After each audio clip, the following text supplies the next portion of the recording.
tahun politik sudah lazim gaduh. Gaduh dengan prestasi, tapi juga gaduh ulah yang membabi buta menyerang lawan politik atau orang lain yang tidak disukai, yang identik diistilahkan dengan toxic people.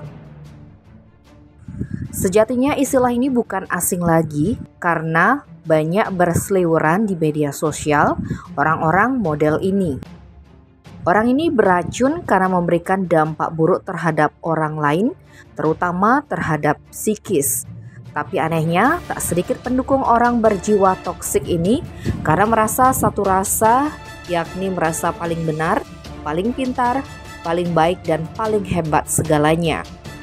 Fitnah, berkata kasar, menghina orang jadi kebiasaan, bahkan pekerjaan, namun merasa paling beragama dan seakan paling tahu maunya Tuhan.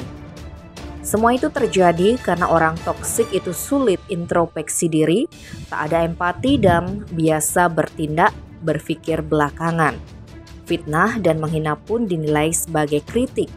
Gaduh setelah itu bukan urusannya, karena merasa benar dan jangan harap ada kata maaf yang meluncur. Bahkan akan menyalahkan orang lain atas kesalahannya sendiri.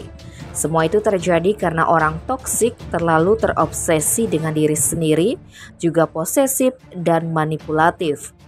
Kalau tidak mau diracuni orang toksik, pemahaman beragama dikuatkan dan dijalankan. Dan kalau sudah tahu itu racun, jangan dimakan. Biarlah tukang racun yang makan racunnya sendiri. Jangan ikut-ikutan jadi tukang racun. Karena neraka tempatnya dan tak lagi mudah bersosialisasi dengan orang lain. Ibarat membangun dan ingin menempati kamar terbatas berterali besi karena tak tahu etika, tata krama, sopan santun, moralitas jeblok. Bakal terkungkung sendiri karena orang punya akhlak akan menjauh. Jadi, musik rock boleh menggelegar, tapi gerungannya bikin harmonis, bukan pecahkan gendang telinga orang.